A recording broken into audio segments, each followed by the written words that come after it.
With Congress and the White House talking about pumping billions of dollars in the economy, hoping to stave off a recession, Obama and Clinton had it out over past Senate bills dealing with bankruptcy.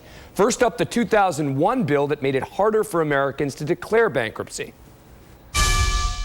In the last debate, Senator Clinton said she voted for it but hoped that it wouldn't pass. Now, I don't understand that approach to legislation. I said very clearly I regretted voting for it, and I was happy that it didn't get into law. All right, look, Obama's been attacking her all day about her unwillingness to just vote no against this. But this is the same sort of cheap shot she's leveling at Obama over his present votes. At least she's being straight about it. She changed her mind. She's saying, you know what? Here's what I did. I'm sorry I did it. And Lawrence, I want to encourage people to be straight. All right, I respect the fact that she's coming forward and she's saying, you know what? Here's how I voted. It's just kind of a lame answer to say, oh, I was glad it didn't pass. She should just say, here's how I voted, and you know what? I made a mistake.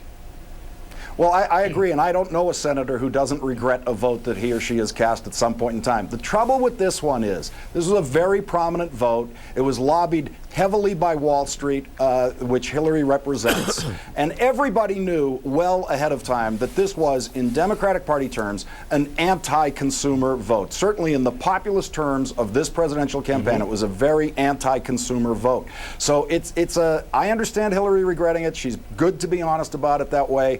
Obama scores points for being on what the Democrats now think of as the right side of that bill. So this one plays like a tie for me. That's right, and that's why on this one I was going to give it a divided ruling in the end, because on Hillary's supposed flip-flopping, I give it to Hillary, but she's allowed to change her mind and then later change her vote. But she did, she questioned whether Obama was unwilling to take on the credit card companies. He can also accurately say he didn't feel the bill did enough. Go ahead, Pat. It was too muddled to be a point for either side, but Hillary gets points for her assertiveness at the end, the way she answered it. In other words, I did this and then I made a mistake, okay.